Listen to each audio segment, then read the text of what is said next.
So hello guys, welcome back to the channel. आज का episode guys बहुत ही ज़्यादा कमाल का होने वाला है, क्योंकि इस एपिसोड में हमारा एमसी माउंट वाइसेक में पहुंच चुका है। तो बिना कोई टाइम वेस्ट किए फटाफट से सेकेंड एपिसोड को स्टार्ट करते हैं। अगले सीन में हम देखते हैं गुल एमसी को बोलता है कि तूने जितने भी चीज़ पहने हैं सारे उतार और हमारे सामने डांस कर, इससे तेरा और हम सीधे लोग का भाईचारा और बढ़ेगा। उसके बाद गुल एमसी को कहता है तेरे समझ में अगर आ रहा है तो जल्द से जल्द कर। फिर एमसी गुल से पूछता है कि बोर्डिंग हाउस एडवाइजर उनगम कहाँ है। दोस्तों, बोर्डिंग हाउस एडवाइजर उनगम वही टीचर है जो तभी आए थे और एमसी को अगले दिन ट्रेन करने के लिए बुलाए थे। अब गुल कहता है वो यहाँ नहीं है, एडवाइजर हमें शाम को ट्रेन नहीं करते। गुल सारे बच्चों से कहता है कि ये बच्चा बोलना बंद नहीं कर रहा, चलो इसे पीटना स्टार्ट करते हैं। फिर अपना एमसी स्टाइल में बोलता है कि सीनियर अपनी गर्दन ढीली रखो, और फिर एमसी उसे एक ही पंच में छत में घुसा देता है। सारे बच्चे देख के चौंक जाते हैं। फिर एमसी बोलता है कि तुमने ही कहा था ना कि पीटने से स्टार्ट करते हैं। अगले सीन में हम देखते हैं सारे बच्चे एमसी के सामने झुके हुए हैं और एक बच्चा एमसी का मसाज कर रहा होता है। फिर एमसी उसे कहता है सीनियर मैं आपको स्पेशल ट्रीटमेंट दे रहा हूँ, तो आप मुझे अच्छे से मसाज करो। फिर वो बंदा बोलता है हाँ हाँ मैं कर रहा हूँ। फिर हम देखते हैं एमसी गुल को कहता है कि सीनियर मैं आपको ही बुला रहा हूँ, मैं आपको कोई चोट नहीं पहुँचाऊंगा, मुझे बस कुछ सवाल पूछने हैं माउंट वासेक के बारे में, मुझे यहाँ का सिचुएशन समझ में नहीं आ रहा। फिर गुल रिस्पेक्ट देते हुए एमसी को बोलता है हाँ आप मुझसे कुछ भी पूछ सकते हैं। फिर एमसी बोलता है हेवनली गोल्डन पैलेस का क्या हुआ, और क्या तुम्हें पता है माउंट वासेक इतनी बुरी कंडीशन में क्यों है। फिर गुल एमसी को कहता है तुम स्वॉर्ड सेंट्स को जानते हो। एमसी कहता है हाँ मैं जानता हूँ। फिर एमसी अपने मन में ही सोचता है वो तो मैं ही हूँ। फिर गुल आगे समझाते हुए कहता है कि हिस्ट्री के हिसाब से चुनमा को हराने में सबसे बड़ा हाथ स्वॉर्ड सेंट का ही था। उस युद्ध के बाद बचे हुए हेवनली डेवन सेट के लोग यहाँ तक आए और सारे माउंटेन्स को आग लगा दिया, जिसमें माउंट वासेक को बहुत डैमेज पहुंचा और अभी तक हम उस डैमेज से उभर नहीं पाए। फिर एमसी अपने मन में सोचता है कि माउंट वासेक के खत्म होने का कारण मैं ही हूँ क्या। अगले सीन में हम देखते हैं एमसी के पिछले लाइफ का सीन दिखाया जाता है, जिसमें एमसी और उसके मास्टर एक ही रूम में बैठकर बात कर रहे होते हैं। एमसी कह रहा होता है कि टाइफ्लूमॉक्स स्वॉर्ड टेक्निक इतना पावरफुल नहीं है और ये हमारे विचारधाराओं से मिलता भी नहीं है, तो इस टेक्निक को हमारे सेट से हटा देना चाहिए। आपको क्या लगता है मास्टर। तो मास्टर कहते हैं ये करना थोड़ा मुश्किल है क्योंकि ये हमारे एंसेस्टर्स द्वारा दिया गया है। लेकिन एमसी बीच में ही टोकते हुए कहता है कि इसे लाइब्रेरी से भी हटा देना चाहिए, जिससे बच्चों को भी इस टेक्निक में इंटरेस्ट ना आए। तो मास्टर कहते हैं सुनने में ये आइडिया अच्छा लग रहा है, हम ऐसा ही करेंगे, लेकिन मैंने तुम्हें इस इशू पे बात करने के लिए नहीं बुलाया। मुझे लगता है अब वो समय आ गया है कि तुम बच्चों को अपना डिसाइपल बना लो। और आगे मास्टर एमसी से पूछते हैं कि तुम बच्चों को कैसे सिखाओगे। एमसी आंसर देता है कि इसमें क्या सोचना, मैं उन लोगों को इतना पीटूंगा कि वो लोग खुद ही इम्पॉसिबल से इम्पॉसिबल काम कर पाएंगे। ये सारा सीन एमसी बेड पे लेटे लेटे याद कर रहा होता है और सोचता है उसके बाद मास्टर ने ये टॉपिक दोबारा नहीं उठाया। फिर हम आगे देखते हैं कि बाहर से कोई एमसी को बुलाता है और कहता है बोर्डिंग हाउस एडवाइजर उनगम तुमको ट्रेनिंग ग्राउंड पे बुला रहे हैं। फिर हम ट्रेनिंग ग्राउंड का सीन देखते हैं, वहाँ पे एक सीनियर सारे बच्चों को ट्रेनिंग करा रहा होता है। हम देखते हैं एमसी उनगम के साथ खड़ा होकर सारे बच्चों को ट्रेनिंग करते देख रहा होता है। फिर एमसी हैरान होकर उनगम से पूछता है ये किस टाइप का स्वॉर्ड टेक्निक है। उनगम जवाब देता है ये जो बच्चे अभी ट्रेनिंग कर रहे हैं इसे इक्विलिब्रियम स्वॉर्ड टेक्निक कहते हैं और ये माउंट वासेक का फंडामेंटल टेक्निक है। फिर एमसी चौंक जाता है और सोचता है यार सच में ये माउंट वासेक का फंडामेंटल टेक्निक है। मुझे तो नहीं लगता, मुझे लगता है इससे बच्चों को स्ट्रांग बनने में प्रॉब्लम होगा। ऐसा लगता है कि हम इन्हें कॉम्प्लिकेटेड बुक से अल्फाबेट सिखा रहे हैं। ऐसा करने से इन्हें बस कुछ देर के लिए स्ट्रांग बना सकते हैं, लेकिन इससे क्या होगा। अगर यही सीखना है तो इसे प्रॉपर तरीके से सिखाएं। ये सोचते सोचते एमसी ट्रेनिंग ग्राउंड में पहुंच जाता है। अब एमसी आसमान की तरफ देख के सोचता है जैसे आसमान में बादल नहीं दिख रहे हैं, वैसे माउंट वासेक का फ्यूचर भी नहीं दिख रहा। मुझे भी नहीं पता कि मैं कहाँ से स्टार्ट करूँ। और फिर एमसी अपने बगल वाले बंदे से पूछता है इसके अलावा और कौन सा टेक्निक तुम लोग यहाँ सीखोगे। वो बंदा जवाब देता है इसे सीखने के बाद हम स्वॉर्ड टेक्निक ऑफ 7 से सीखेंगे, उसके बाद हम प्लम ब्लॉसम हाउस से ग्रेजुएट होकर लेजर किंग स्वॉर्ड टेक्निक सीखेंगे। ये सब सीखने के बाद हम माउंट वासेक का सेक्रेट टेक्निक सीखेंगे जो कि टाइफ्लूमॉक्स टेक्निक है। ये सुनकर एमसी चौंक जाता है क्योंकि ये वही टेक्निक है जिसे एमसी ने अपने मास्टर को हटाने के लिए बोला था। अब एमसी सोचता है कि मास्टर ने कहा था इसे हटा दिया जाएगा, लेकिन इसे अभी भी सिखाया जा रहा है। और क्या हुआ 24 movement plum blossom shot technique का? अगले सीन में हम देखते हैं एमसी गुल को बुलाता है और उसे कहता है सारे बच्चों को कहना कल सुबह 5 बजे white plum blossom boarding house के सामने गैदर होने के लिए। फिर गुल पूछता है तुम ये सब मुझसे करवाना चाहते हो? फिर एमसी हंस के कहता है क्यों, तुम नहीं कर सकते? गुल डरते हुए कहता है हाँ, तुम ये सब मुझ पर छोड़ दो। फिर एमसी उसे कहता है तुम जाओ। एमसी सोचने लगता है अभी माउंट वासेट के पास ना वेल्थ है, ना टेक्निक है, ना टैलेंट, और ये सब ना होने के कारण कोई भी सेट रातों रात खत्म हो सकता है। इन तीनों चीज में से मैं सिर्फ एक ही चीज कंट्रोल कर सकता हूँ, टैलेंट। अभी के थर्ड क्लास डिसाइपल उतने टैलेंटेड नहीं है, लेकिन कहा जाता है हजारों माइल्स की लंबी जर्नी एक पहले कदम से स्टार्ट होता है, और अब मेरा पहला काम है इन अनटैलेंटेड बच्चों को टैलेंटेड बनाना। अब अगले मॉर्निंग का सीन दिखाया जाता है जिसमें सारे बच्चे वहीं इकट्ठा हुए जहां एमसी ने कहा था।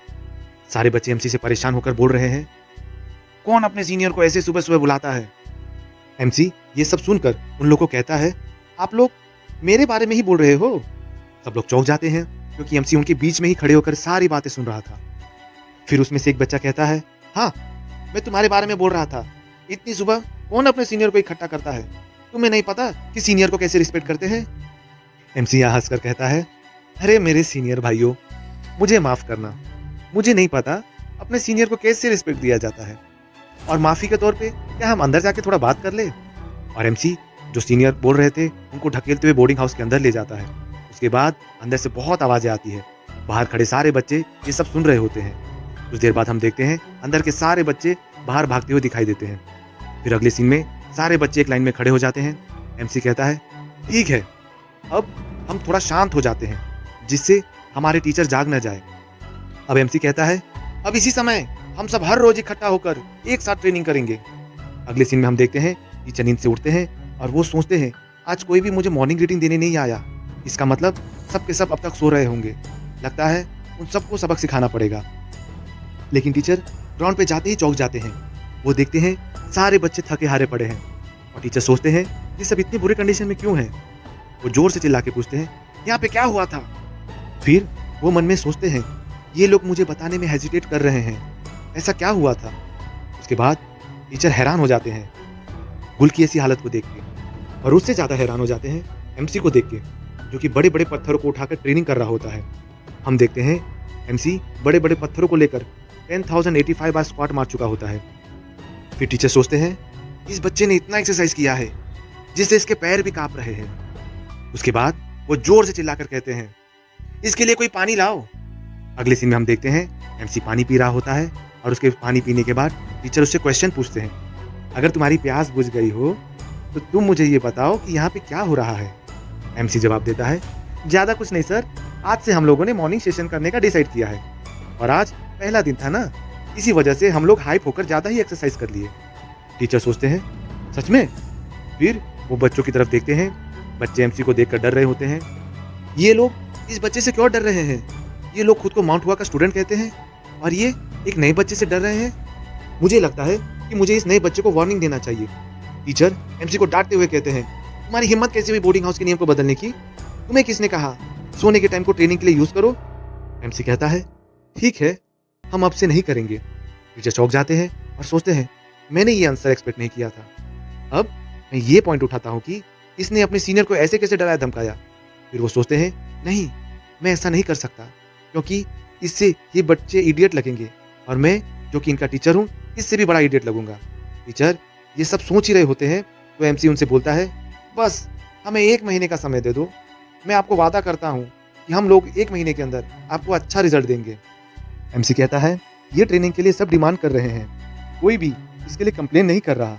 वो अपने सीनियर लोग की तरफ देखकर पूछता है सही बात है ना सीनियर लोग? फिर सब सीनियर बोलते हैं हाँ हाँ सही है। टीचर सोचते हैं यहाँ पे इसके कहने का मतलब है कि कोई भी बच्चा इस चीज़ के लिए कंप्लेन नहीं करेगा। वो सोचते हैं कहाँ से आया ये बच्चा जिसने सारे थर्ड क्लास डिसाइपल पे पूरा कंट्रोल कर लिया है, लेकिन चलो ये कंट्रोल इन्हें ट्रेन करने के लिए यूज़ कर रहा है। टीचर कहते हैं ये आसान काम नहीं, फिर भी तुम मॉर्निंग ट्रेनिंग करने की क्यों जिद कर रहे हो? एमसी कहता है हम आपके टीचिंग से स्ट्रांग तो बन सकते हैं, लेकिन इससे अच्छा भी कर सकते हैं अपना एफर्ट लगाकर, तो इसीलिए हमें अपने सोने के टाइम को सेक्रीफाइस करना होगा। अब टीचर एमसी को कहते हैं तुम इन सीनियर को कैसे ट्रीट करोगे?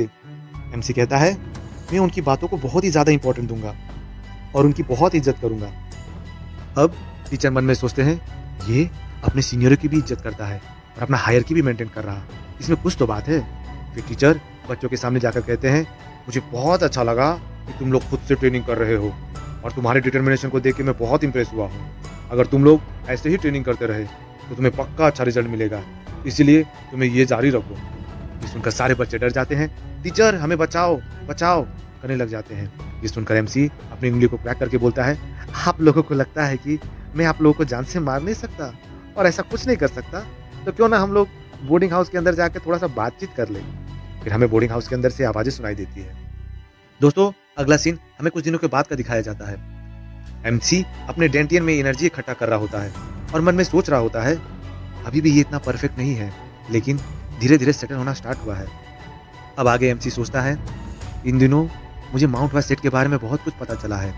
यहाँ पे सेट लीडर और जितनी भी टीचर हैं सारे कमज़ोर हैं। इनके स्ट्रेंथ का कंपेयर हम 100 साल पहले के माउंट वाइज सेट से भी नहीं कर सकते और इनके जैसे ही इनके स्टूडेंट बहुत कमज़ोर है। ऊपर से ज़्यादा बच्चे यहाँ सोशल कनेक्शन बनाने के लिए आए हैं, लेकिन इस सब से क्या फ़र्क पड़ता है, क्योंकि मैं द ग्रेट चंगमैंग यहाँ पे हूँ। फिर वो खड़ा होता है और सोचता है, सबसे बड़ा सेक्ट बनना इतना मुश्किल भी नहीं। दोस्तों अगले सीन में हम देखते हैं सारे बच्चे डाइनिंग टेबल पे बैठ के खाना खा रहे होते हैं। वो सारे इतने थक गए होते हैं कि उनसे चॉपस्टिक भी नहीं पकड़ा जा रहा होता है। तो उनमें से एक बच्चा बोलता है, हमें इतना ट्रेनिंग भी नहीं करना चाहिए जिससे हम खाना भी ना खा पाए। और वो गुल को बोलता है कि इस बारे में तुम कुछ करो। तब गुल बोलता है, तुम्हें क्या लगता मैं तुम्हारा नौकर हूँ? और वो कहता है, तुम लोग जाकर उससे खुद बात कर लो। और वो बाहर जाते हुए अपने दोस्त को बुलाता है। दोस्तों यहाँ पे गुल का दोस्त का अभी तक नाम नहीं बताया गया है, इसलिए हम इसे गुल का दोस्त ही बोलेंगे। गुल का दोस्त गुल को बोलता है, तुम आज अच्छे मूड में दिख रहे हो। तो गुल कहता है, तुम माउंट वाइज सेट के बारे में क्या सोचते हो? गुल का दोस्त कहता है, ये थोड़ा मुश्किल सवाल है।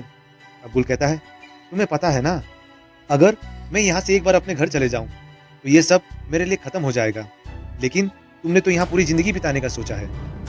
गुल कहता है, मुझे लग रहा था अब माउंट वाइज सेट का कुछ नहीं होगा। उसका दोस्त बोलता है, ऐसा अपने सेट के बारे में मत बोलो। अब गुल कहता है, मैंने अपना मन बदल लिया।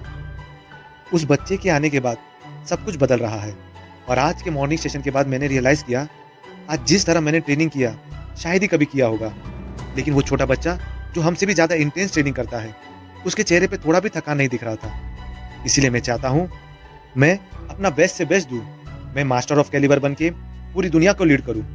ये सुनकर उसका दोस्त स्माइल करता है और कहता है, मैं तुम्हारी बातों से सहमत हूँ। ये सारा सीन एमसी पेड़ पर बैठ कर सुन रहा होता है। अब हम देखते हैं एमसी पेड़ पे लेटा है और सेट के बाहर से आवाज आ रहा है। कुछ लोग बोल रहे होते हैं, लीडर आप कहाँ हो, बाहर आइए। फिर एमसी चौंक जाता है और सोचता है, ये कैसी आवाज है? कुछ लोग दरवाजा पीट रहे होते हैं और जोर से चिल्ला के कह रहे होते हैं, अभी क्या, अभी दरवाजा खोलो। फिर हम देखते हैं बहुत सारे लोग गेट के पास खड़े होते हैं और उनमें से एक बंदा गेट पे लात मार के गेट खोल देता है और जोर से चिल्लाता है, सेट लीडर कहाँ हो, बाहर आओ। तो सारे लोग सेट लीडर को ढूंढते हुए अंदर जाते हैं। फिर हम देखते हैं उनगम और उनम उनको रोकते हुए बोलते हैं, ये सब क्या कर रहे हो? ये सारा सीन एमसी पेड़ पे बैठ के देख रहा होता है और वो सोचता है, यहाँ पे क्या चल रहा है? वो लोग बोल रहे होते हैं, हम लोग ने बहुत इज्जत कर लिया, अब और नहीं कर सकते, तुम लोग हमारे पैसे कब देने वाले हो? ये सुनकर एमसी चौंक जाता है और सोचता है, ऐसी कंडीशन में ये लोग कर्जे में ना हो। अगले सीन में हम देखते हैं सारे लोग सेक्रेटरी को बाहर बुला रहे होते हैं और उनसे कहते हैं, बाहर आइए सेक्रेटरी, हमारे पैसे कब लौटाएंगे? ये सारी चीजें एमसी पीछे से देख रहा होता है। फिर हम देखते हैं सेक्रेटरी बाहर आके कहते हैं, इतनी रात को तुम लोग यहाँ क्यों आए हो? सब लोग लीडर के ऑरा को देख के समझ जाते हैं यही लीडर है। उन सारे लोगों में से एक बंदा बोलता है, कैसे हो सेक्रेटरी? सेक्रेटरी कहते हैं, मैंने नहीं सोचा था पवेलियन ओनर कॉन्ग मुझसे मिलने यहाँ तक आएंगे।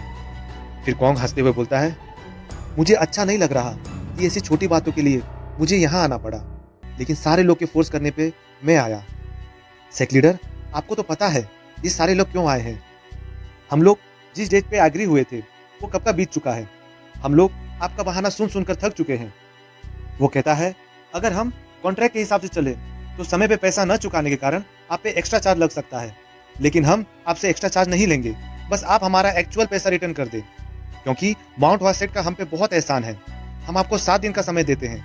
अगर आप 7 दिन के अंदर अपना कर्ज न चुकाए तो हम माउंट वैसेट को अपने कब्जे में ले लेंगे। तो दोस्तों, हमारा ये एपिसोड यहीं समाप्त हो चुका है। और एक इम्पॉर्टेंट बात, अगर तुम लोग को ये सीरीज़ पसंद आ रही हो तो प्लीज़ कमेंट में ज़रूर बताना। And thanks for watching. इस वीडियो को लाइक किया कि नहीं, और इस चैनल पर अगर नए हो तो सब्सक्राइब किया कि नहीं, जल्द से जल्द करो भाई लोग, जल्द से जल्द करो। Thanks for watching.